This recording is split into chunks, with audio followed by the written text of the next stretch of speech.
Now, from the Marquee Media Studio inside Mark Tank, it's the Mark Haney Show.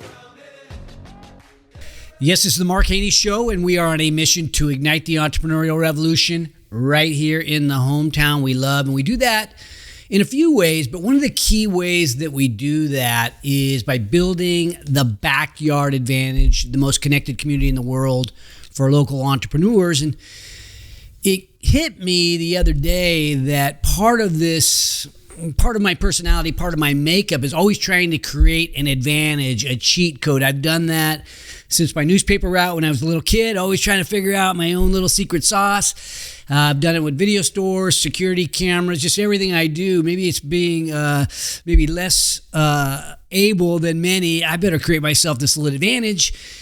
And this advantage that we're building for entrepreneurs in Sacramento is sort of part of that scheme. But I think we're going to kind of tweak our show to be talking more about how people have built their businesses and how they've hopefully created an advantage.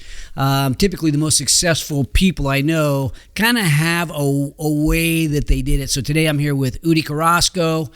He is a guy that has a business that has grown rapidly over the last several years. He's part of the Entrepreneurs Organization, and we'll get into his business, and it's all around helping other business people and entrepreneurs in and around tax credits and kind of programs that the government lays out there for us, but they're oftentimes kind of complicated. So with that said, I'm going to turn it over to Uri Carrazco, and welcome to the show, my man. Thank you, Mark. It's a pleasure to be here. I appreciate you being here. Well, maybe just for our audience who may not know you, a little bit of your background and maybe the journey into entrepreneurship. Great. Yeah. And you speak about your time as paper routes and all that. I kind of was cut from that cloth as well. So ever since I was a kid, grew up, as I was saying, in Dixon, and, came from a migrant family. So we were, mom and dad instilled a very strong work ethic from the get-go. And so ever since I can remember, I was always trying to make money for the household and for myself and different jobs. I think I've had 30 plus jobs in my time. Okay, what was your first one? Oh man, yeah, you're really laying it on right away. First one where you actually got paid something. Correct. Right? And not mom and dad told you to do something for free. This is embarrassing, but yeah, I got paid to be a pooper scooper at the Dixon Street Fair, where we'd follow horses basically and pick up after them. But you know what though? It was nice to get that money in the pocket and to realize that if you put in a little effort, you can get a little money for it. And so, but you said make money for the household. Were you asked to give some of that money to help pay the bills around the house? Oh yeah, for sure. Wow. Yeah, grew up in a Hispanic family, and family of 9 total, so 7 kids. And so, yeah, in order to make ends meet as a migrant family, we needed to work, and a large part of that was to go to help pay the bills and, whatever my parents thought was righteous to leave for us. That's what they did. So, yeah, but it also showed us, I think, as kids, how to contribute to a bigger cause and something to put in our pockets, if you will. Right. Yeah. Okay, so from pooper scooper to obviously entrepreneur and highly successful entrepreneur. Yes. Maybe just keep us going through this journey, if you don't mind. Yeah, absolutely, man. I mean, I think I always had the bug, so to speak, right? The entrepreneurial bug. Ever since I was a kid, we ended up doing a paper route at 14 years old. And then lo and behold, next thing you know, I realized that instead of delivering papers for making whatever I was making, there was actually another way I could make money through the paper route, which was going out and soliciting for new subscriptions, right? And by doing so, I was making significantly more money, and I was enjoying it, right? I was getting in front of people and getting an opportunity to, sell a little bit, even at that age. Put your little spin on the business. They called those starts back in the day. I remember, at least in my world, it's like, hey, you got to start, add a value to it. Yeah. And I remember one offering I used to deliver for the Sacramento Bee, right? And one offering they had was this kind of 30-day money back guarantee, Well, that was like music to my ears, right? Yeah. Because I could sell that like hotcakes. So, and we would go out, we'd go crew, they call it crewing, we'd crew around Davis and we crew around other areas. Okay, you went outside of your whatever route territory and started selling. Correct. Oh, wow. Yeah, and they would give us out these scratchers that could be anywhere between $3 to $100 every time you got a subscription. So anyway, it really, kind of whet my palate for what it would take to be, an entrepreneur and to actually go out and do it on your own and not just rely on someone cutting you a check, if you will. Mm-hmm. So that's kind of where it all started. And then as I worked my way through college, I went to Cal Poly in San Luis Obispo, multiple jobs there as well. And then I started my career out at KPMG in the Silicon Valley, right out of college, and was doing audit work for them, for big companies like Apple Computers and that type of deal in the Silicon Valley. And then lo and behold, my wife at the time and I got pregnant with our eldest daughter, now is 22. So we moved back to Sacramento and I asked for a transfer into the KPMG tax department, where they stuck me in the business incentives group, right? Mm-hmm. And that's where I kind of caught fire a little bit, right? I kind of got a feel for how entrepreneurial that side of the business was. All of a sudden, I could offer up a service that was all, fee-based off of whatever results I brought. So it's contingent effectively. Instead of just getting paid X number of dollars per hour, your billing rate, you're just working 90 hours a week, bill. I see how these guys work, and you now could almost create your own little business where there's less limitation, I suppose. Yeah, absolutely, man. And so sure enough, I got my CPA license. Literally the day I got my CPA license, made a decision, and I went into my managing partner's office and let him know that, this was it for me. Thanks for the training. It's time to go soar my oats. So, that was, I guess, 2003. So here we are 1 years later, something like that. And, been now running a practice. There's almost 20 of us at the firm now that work with the firm in some capacity.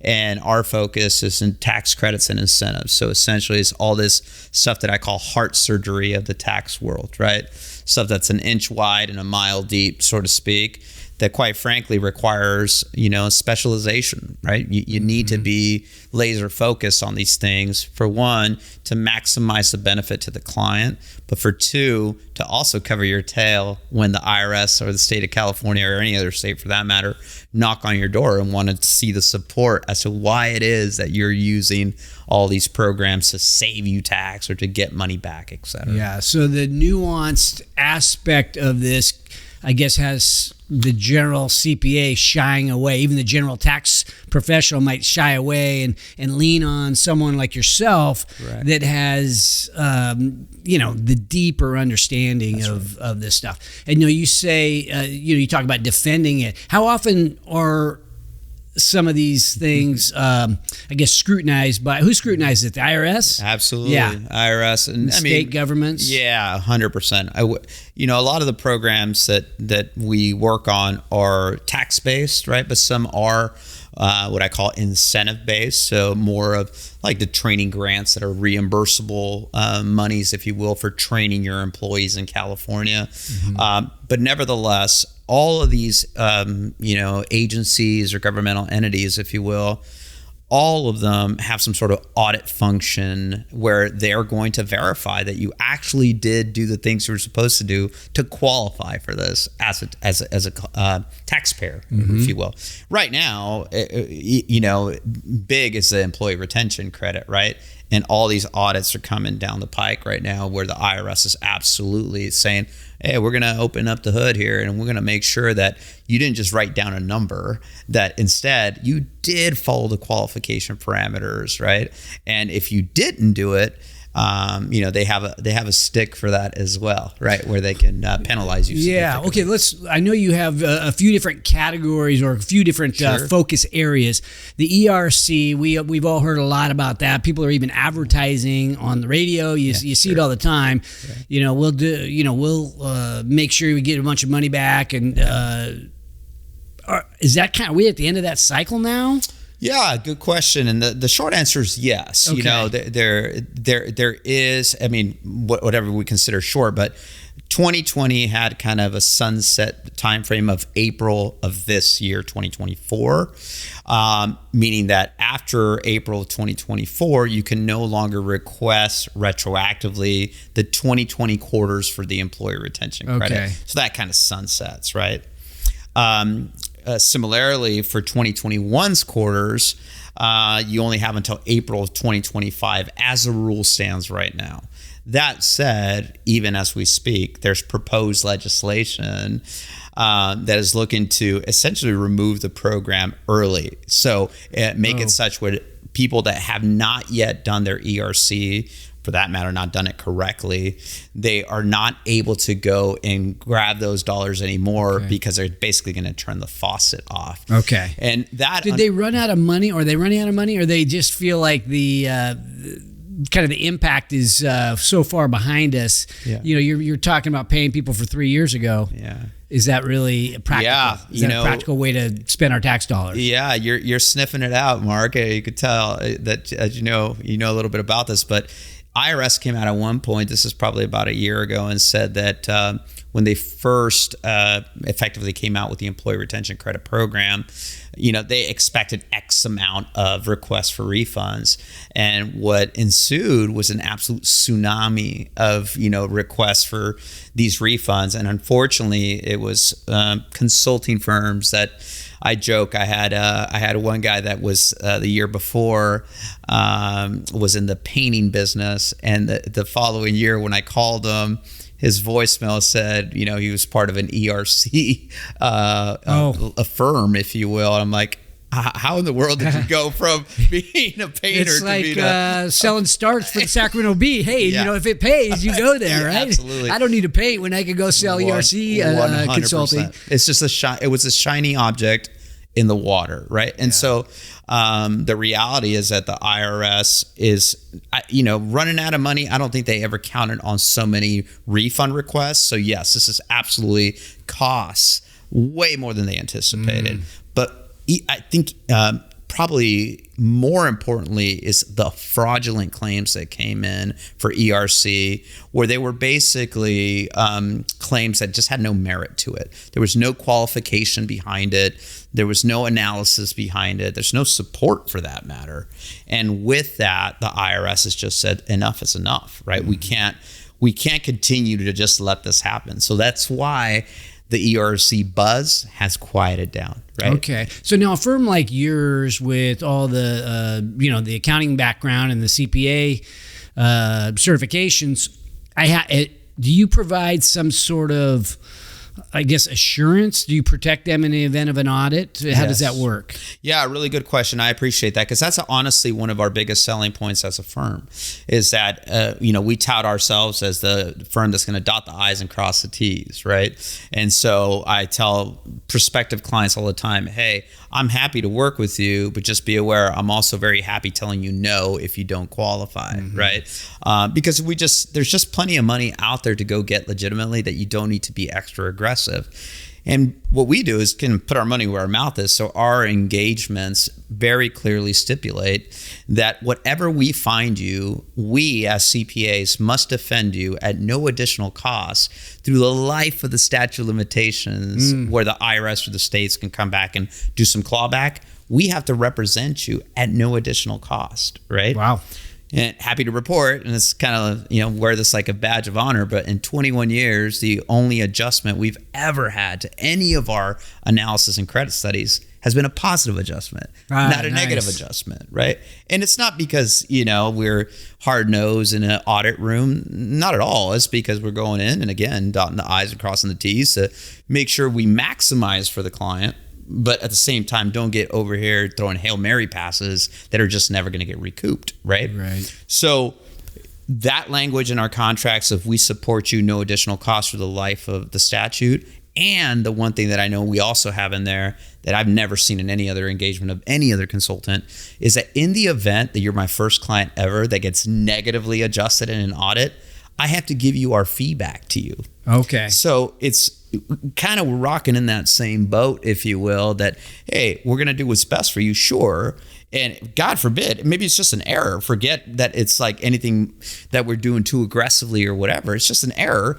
If you get adjusted, you're going to get the money back from us anyway, right? For our fee of it. So it's really a very honest and straightforward type of relationship and arrangement. I think that builds a lot of trust. Just knowing that, getting into it, you're okay, this feels like, doesn't feel like a scam, because in some ways, some of this government money, it almost feels too good to be true. Absolutely. And it's like, really? I'm used to only paying taxes. Now I find these ways, these programs to get my money back. But I keep thinking about a business like yours that, there's only so many programs, I suppose, that it really makes sense to have a focus on.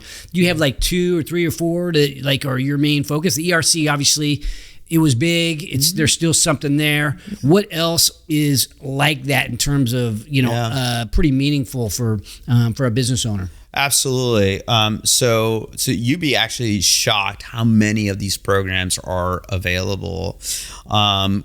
We offer up about 9 different service lines, if you want to call it that, for what clients can do to offset tax, whether that's, again, a way to reduce your net income or actual credits that offset true tax liability. For starters, we have on the federal side, we got a credit called the Work Opportunity Tax Credit. Basically, you're getting a reward, so to speak, for hiring folks that meet certain demographics, right? So if you, for example, I have a lot of business in San Diego because I live part-time in La Jolla, and the folks over there, it's a big military community, right? Right. So one of the qualifying criteria for this Work Opportunity Tax Credit is if you were previously a veteran before you went to work for this employer, right? So if an employer hires you and you're a veteran, right, then at that point the employer gets up to $9,600 tax benefit, right, dollar for dollar on the federal side for hiring that employee, right?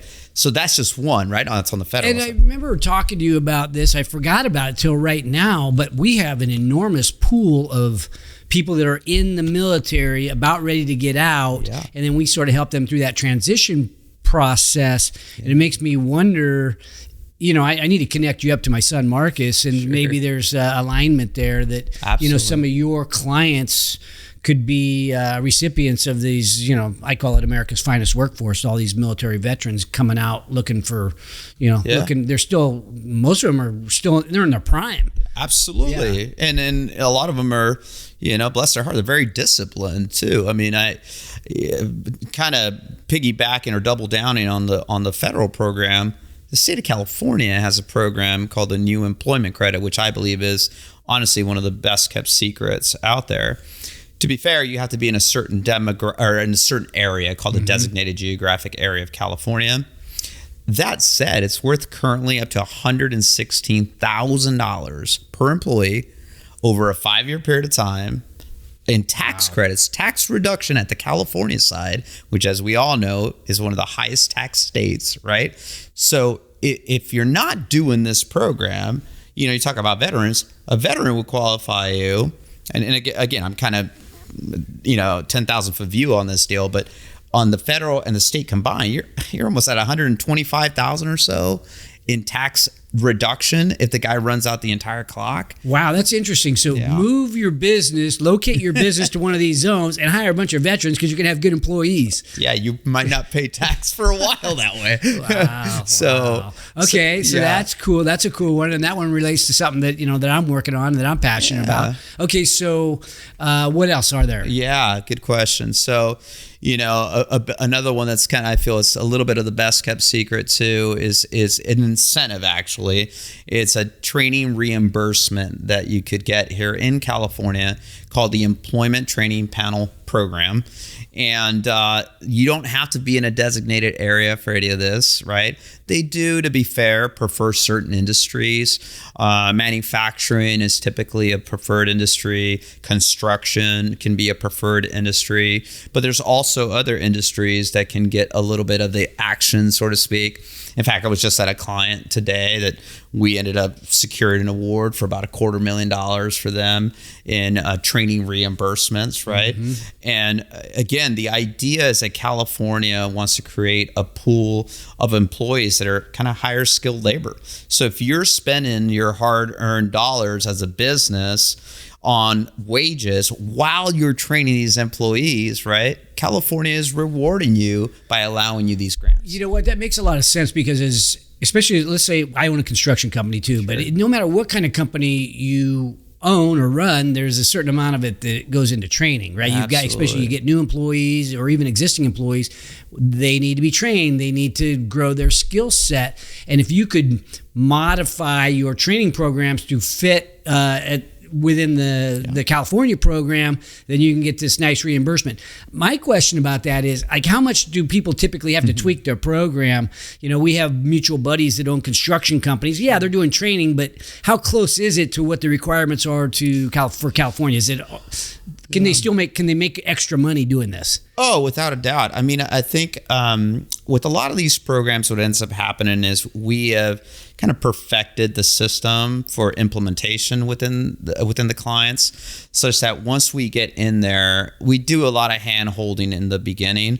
But once, we get through our onboarding, so to speak, of these clients, it's really set it and forget it, right? Okay. To the training program, really all the employees need to do is, truthfully sign a roster that essentially says, yes, I did have safety training, or I did have this, tailgate training, or I did go through formal training, whatever it may be. Really, all that the state of California wants is evidence that you did do what you said you were going to do. Mm-hmm. And they obviously don't have a camera within, each business to monitor what's going on. So they use the roster signatures as a way to validate, so to speak, right, that you're doing what you're supposed to do, right? Yeah. And so the long-winded answer, sorry about that, is really more that the implementation within the business that's our kind of our secret sauce. That's what we do, right? We created in fact, for the tax credits, the hiring credits, we created a proprietary software web-based tool that actually expedites all this information gathering.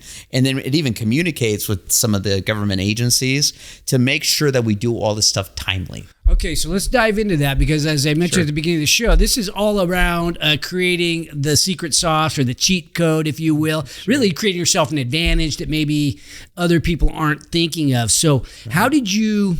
Let's walk into that. So you are you're creating more of a turnkey program in terms of this training where you don't actually go and do the training, but you've built the system that makes it really easy for them to do the training. What prompted that? And that didn't happen on the first day you opened the business, right? No, it sure didn't, right? I mean, because a lot of that programming costs a fair amount of money, right? So what goes into the mind of how do you discover that? Did you already know I got to create myself an advantage, or? Well, I think it was to be frank with you, it was out of necessity, right? And what I mean by that is, some of these programs have very strict time frames from the time that you to do something from the time that you sign a client, right? So for example, the hiring credits for the work opportunity as well as the state new employment credit that we just talked about, the federal program only gives you 28 days from the time you hire an employee to the time we have to go get a certificate from the IRS, essentially, or submit for a certificate, I should say. You get 28 days total, right? And so because of that, we're like, wait a second. If we wait on paper shuffling, HR at the client to get us all the paper and mail it to us or even scan it and send it, this is going to take forever, right? And we're never going to beat that 28-day deadline to submit on our end. So what we did is we got with, some programmers and we created a software around that, right? So now our clients, they receive login credentials, super secure, through our software. It's called credit management software. And when we bring on a client, they receive credentials to access it. It's their own account. And as employees are being hired, they could take the surveys, right, on their own smartphone, or maybe they have a kiosk machine, and everything essentially rolls up to that software, which then communicates, to get those certifications, et So cetera. the HR people or the admin people at the employer, they're not bogged down in BS. Correct.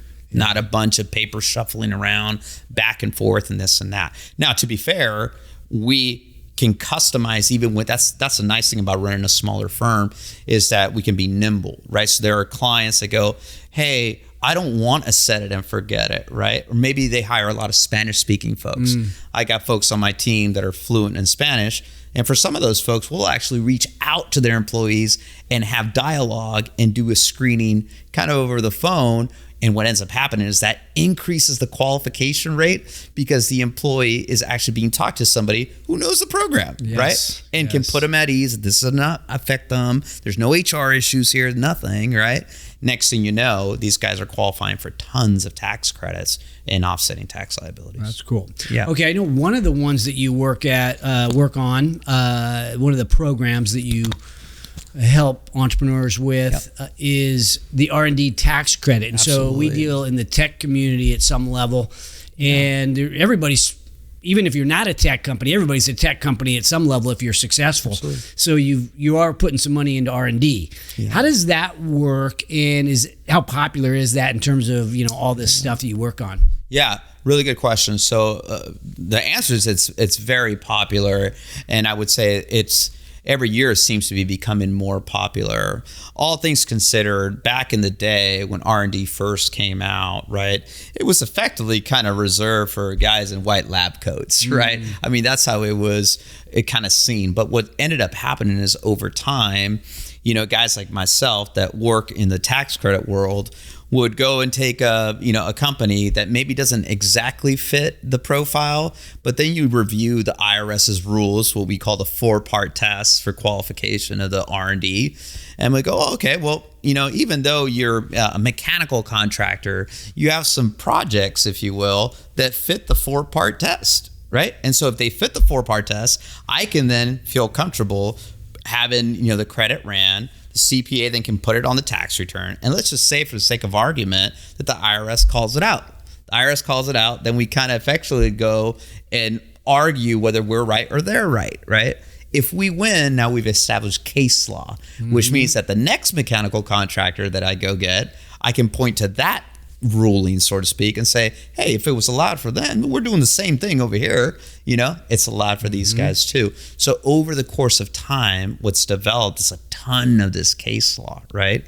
So, R&D can be huge. I mean, it's an income tax credit, both on the federal and at the state level here in California, right?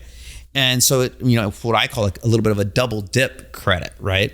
Now, recently, I will say, though, there's been some little bit of an uproar due to what are called the 174 expenses. Not to get too much in the weeds on this, but effectively, there's now an analysis that needs to happen more than ever by a professional when you're doing an R&D study to see if it, quote unquote, pencils, if you will, right? And so there's just so many nuances to the R&D. But the answer is yes. Many clients qualify for the R&D now that you never thought would qualify before, and as long as it's defendable and you can support it, then we're great, right? But you do need somebody that knows about all the moving parts, because otherwise, under review, and these things get reviewed all the time, you could get yourself in some trouble. Yeah. Okay, so maybe let's do one or two more of the popular ones, or stuff that you think might be really helpful for our audience. Yeah, absolutely. So the other one that's really, really big is the cost segregation, right? Cost segregation studies are something that we've been doing just a ton of. Is that predominantly in real estate, or where is that? Yeah. Good question. So the short answer is yes. So, take a building, if you were to buy a building as a business, right?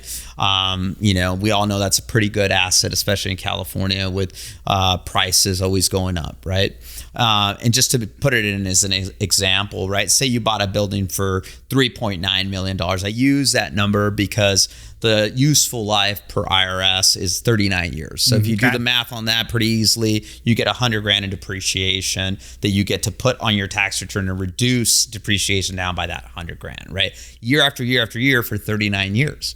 But what if we went into the building and instead compartmentalized or segmented out the various components of the building, right? In doing so, maybe we push useful lives of some of these components to 15 years. Right? The HVAC is not going to last 39 years. You nailed it, right? So then all of a sudden you're pushing all this money forward for depreciation's sake, and you take maybe the first year depreciation of that 3.9, maybe you take a full $1 million out of that instead of waiting for it. Well, what does that do? That puts money in your pocket, time value of money. The banks are paying what, 5.5%, 6% almost right now. I mean, that's could be a big number, especially for a lot of these guys that are doing just a ton of real estate, if you will. So, so it's really a nice little, addition, if you will, that you can get a nice reduction. And for some folks, I'll tell you honestly, in 2023, maybe it was a little bit of a slowdown, but 2022 was a screaming year for people, right? We got a bunch of PPP money. We got a bunch of this ERC money. And most of these businesses were still working off back pipelines, and they were essential. So most people, honestly, in 2022 and 2023 crushed it. They just did great, right? Yeah. So then all of a sudden they're buying assets, right? Why not cost seg them and then turn around and be able to take that deduction? Yeah, a lot of people had really good years even throughout this, throughout the pandemic crisis and, all this worry.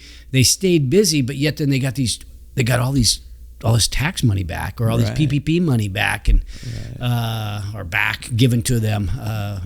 So yeah, it was kind of interesting double whammy where there's some silver lining in it where the government just started printing money. Yeah, well, we'll take it. I mean, you're not used to that, so I think we're used to. Yeah, you never say no, man. I never said no to any PPP money. PPP money. Yeah. Okay, so you've had this incredible success, and I think it's really, people want to know what that's like. You and I were talking prior, you've got a home in La Jolla, you've got another home here. You come from this immigrant family, right, where you're helping pay the bills as a little kid, and then you have this incredible success, multiple homes. How many memberships of golf? You got I don't know, how many country club memberships? Martis Camp House, which is like one of the nicest areas in the world, really. It's right down it's in Tahoe. What's that? I mean, from going from like nothing to this, I mean, walk me through. Do you pinch yourself? I mean, what happens? How does that?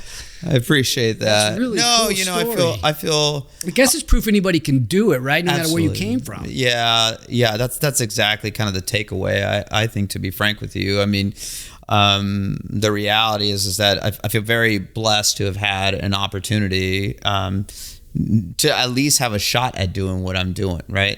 Of course, it takes hard work, it takes effort, it takes commitment, and that whole deal. Of course, it does, right?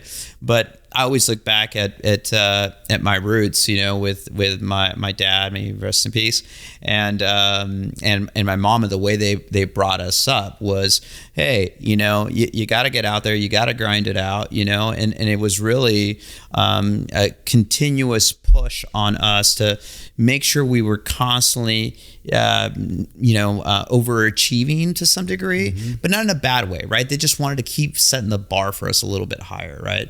And so, I don't know, that always just stuck with me. And since then, I've really enjoyed, raising the bar consistently. And so that's what keeps happening, I think, for me and in my business life is once we hit a certain level and I'm like, hey, we were able to do that. And there's this old adage that says, I still remember the days where I longed for what I have now, right? For me, it's a little bit different because once I get there, I'm like, well, if we could do that, we could do this, right? So, well, a lot of people settle. I mean, can you teach that drive, or is it more innate or based upon early childhood experience? I wonder why some of my friends, business partners, have more of a mentality towards settle, right? We hit the number. I'm good. Right. Others are more like you, where like, oh, I was kind of surprised I got here maybe at some level, or happy, but I want more. Right.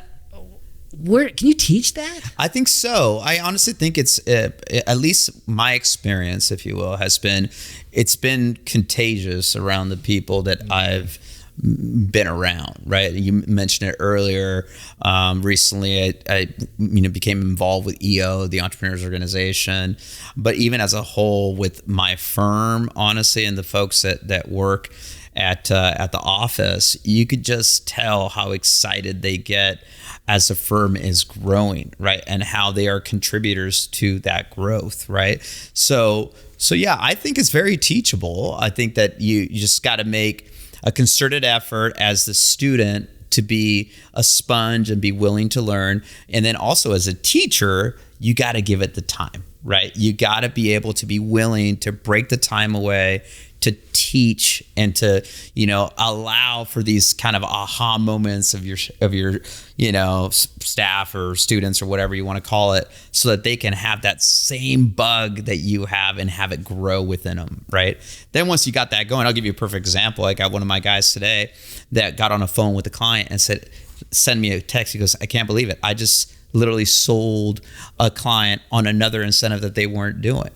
So she was super excited, right? And I think that comes from kind of the culture that we try to develop at the firm. So, that's cool. Well, you mentioned EO, and as I think about why I like EO so much, I think it's some of what you just mentioned, the ability to put yourself in a room with people who are really driven.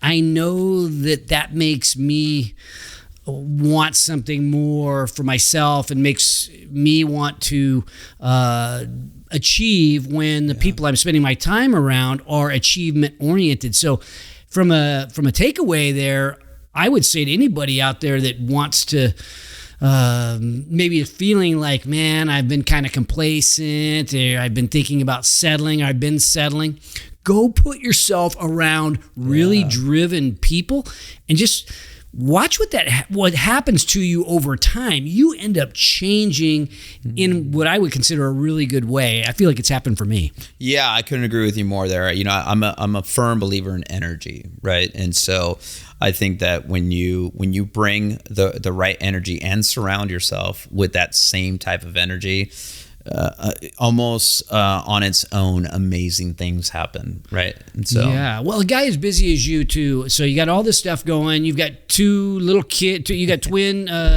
children, girl twins, and you still find time, obviously, to come on our show. Appreciate that, but you've been involved on the board of the Entrepreneurs Organization, which, did you ever see yourself doing that when you joined EO? No. You're like, I'm not going to be on some nonprofit board. No chance. And now you're in a leadership role. Yeah. What prompted you to say, you know what, let me step up and help out. I got to give back a little bit. Sure. Yeah, I think that right out on the onset of EO, I was very aware that I only wanted to participate in EO if I could actually give something back, right? So as kind of my first year went, I've always been a social guy, right? And again, back to the whole energy thing, I always like to bring good energy to wherever I'm at. And so I thought when, the president asked me, hey, would you be interested in doing the EO membership was that role? Todd Bollabach? It's or was Todd it and Alex. Oh, And Alex, who's it was a team future. effort. Yeah, it was a little bit of a team effort.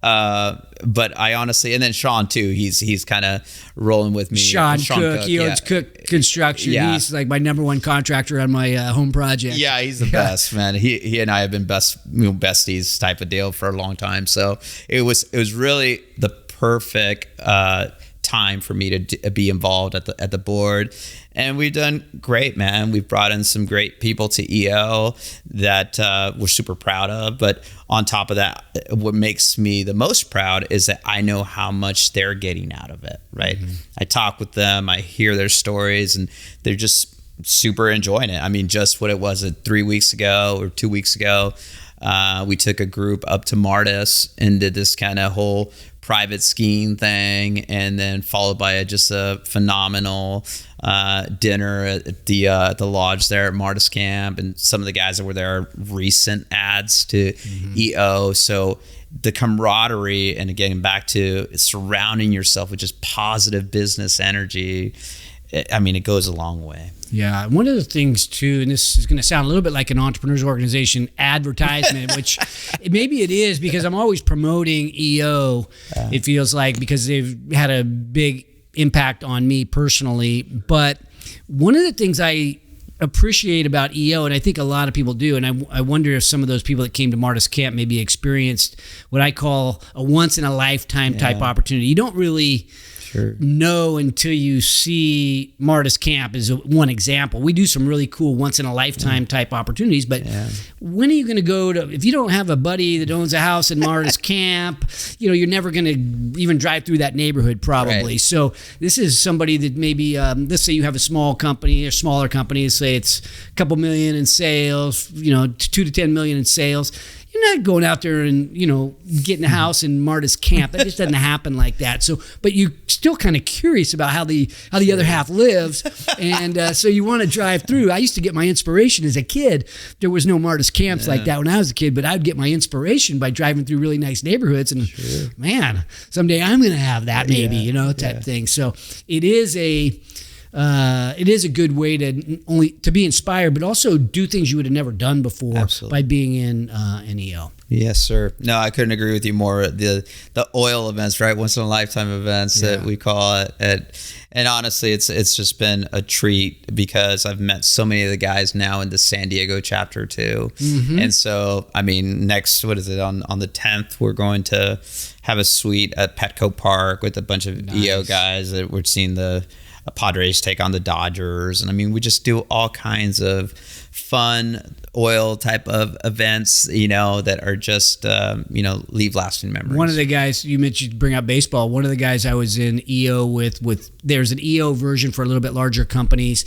And this guy owned the Padres. He was one of the owners of the Padres. Oh, wow. He sold his share and bought part of the Rockies. So we ended up going to Colorado and sitting in the boardroom because he's one of the owners of the Rockies. And we have our little meeting in the Rocky Stadium. It's like, just, you do stuff. You're like, what? Flying helicopters around. Anyway, this is an advertisement for EO. We love EO. We appreciate it. So you got the little kids that, your wife is spend time. You got the nanny. Yeah. I'm wondering, I brought up the term cheat code at the beginning. I've got a glimpse into what the cheat code looks like for your business, but do you have like a cheat code for you that makes you able to juggle all this stuff? Yeah, and still be successful. A very understanding wife. That's I think helpful, is the cheat code.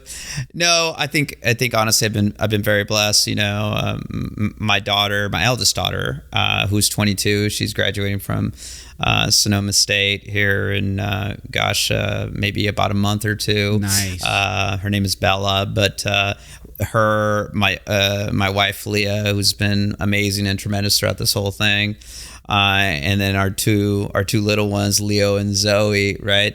Honestly, they're my tranquility, right? So for me, the reality is that I've always been able to kind of compartmentalize a little bit my business life away from my personal life, and also my family life, such that I kind of grade myself, honestly, almost on a daily basis. Like, what grade am I giving myself in terms of energy I'm bringing to my business life today? What grade am I giving myself on my family life in terms of the energy I'm bringing to my family life today? And then personally as well in that kind of department. So if I had to say, the cheat code is just, as an accountant, as a CPA, my mind always goes to numbers, right? So if I can sit there and grade myself and say, hey, today I was at 85% in my family life and I feel comfortable with that number, well, I'm winning there, right? And so we all have rough times as business owners. It's hard in the entrepreneurial world. So that's never going to feel like 100%. I'll tell you that right now, at least not for me, it hasn't, right? So if I could, have a good grade, so to speak, in my family life, that is my tranquility for sure, man. Yeah, it sounds like that compartmentalize mentality and the daily, or I don't know if it's daily grading, the regular grading of how you're doing. Yeah. That's super helpful. Now, what happens if you've got a bad grade, right? So like you kind of touched on, like, I was a bad student. What do you do if you got a bad grade? Yeah. You don't want to be C's, get degrees type of deal, you know what I mean? Yeah, not with you don't be getting C's with your two, twin kids. Yeah, absolutely. Like, so, but that happens to all of us. So when you find yourself, let's call it out of balance or a bad grade in one of these compartments, do you have a way that you can self-correct? How do you do it? Absolutely. Well, I mean, not just self-correct. I actually, I'm a big believer in communication solves a lot, right? So it's funny, I'm a pretty transparent guy. So, I actually, this year, one of my goals was to be a better communicator. That was one of my New Year's resolutions. All the way across the board too, at work, at home, etc. So, through a referral, actually from an EO friend of mine, I found this amazing counselor, right, who has been just instrumental thus far in helping through communication. So I lean on people that just know that world better than I do, so they can make me a better person, right? Mm-hmm. So to that end, I guess where I'm going with that is that the self-correction comes in the fact that if I'm giving myself a bad grade, I have tools to go and get my grade to be better, right?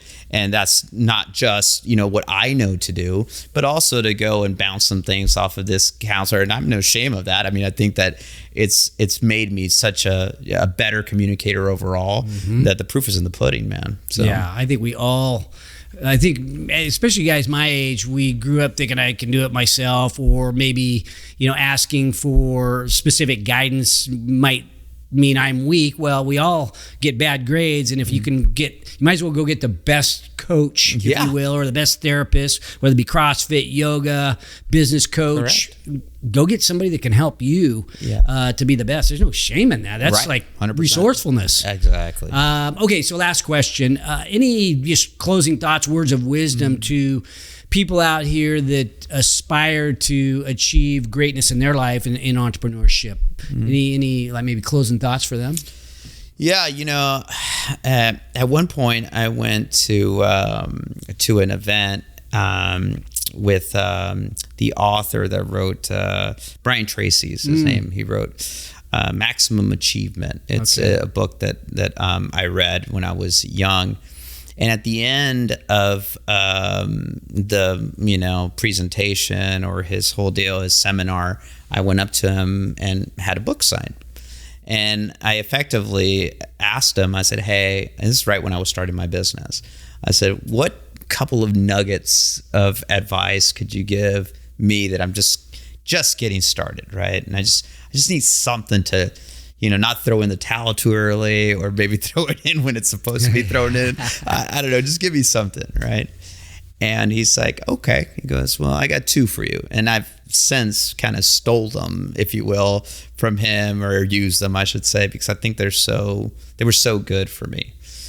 And the first one he said is, every single day, if you're just talking about business, every single day, I don't care if it's like, a quick text or a quick email or a quick phone call, but do something, I don't care what it is, for your business, right? And it's really more all those little like nuggets that you of effort, if you will, that you put in day after day after day, that eventually add up to one big thing, right? He goes, so if you can have the self-discipline, right, to do that, then next thing you know, you'll look backward and be like, oh my God, here I am, I've arrived, right?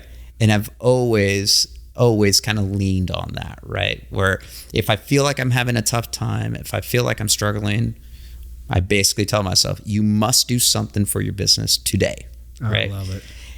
The second thing that he told me, which honestly, I was in shock that he had such kind of wisdom, and then I put it into play, and I was shocked that it worked. But he basically said, not everyone's money is green. I've been successful, Brian was saying this, I've been successful not for all the deals I made, but for all the deals I didn't take. He's like, be careful. You know, you could put yourself in a spot where all of a sudden you got a bucket of deals, but not very many of them are good, right? So you need to not change your stripes just to make that dollar. You have to always believe in what you do, always believe in your worth. And if you have to say no to a client, just say no. You're just leaving room for the next good client. Yeah, and the mantra is not everybody's money is green. And that's easy to remember, right, and very impactful. Well, you were impactful on this show. Thank you for sharing these words of wisdom and, you know, all the general information around taxes, which we all want to try to minimize if we can. Right.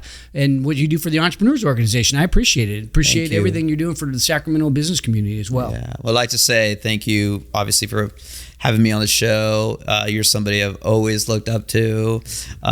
Super proud to, you know, be an EO member with you and to call you a friend as well. And honestly, you've been a mentor. So keep up the good work, my friend. It's really showing. Thanks, Udi. Yep. Thanks for watching today's show. My goal for every episode is that you find a takeaway, something tangible you can use in your business today. And if you have a comment about a favorite takeaway, feel free to put it in the box below. And if you have a topic that you'd like me to bring up on the show, don't forget to let me know. And also, don't forget to subscribe to our YouTube channel if you want to learn more about entrepreneurship. Because at Haney Biz, we are always by your side.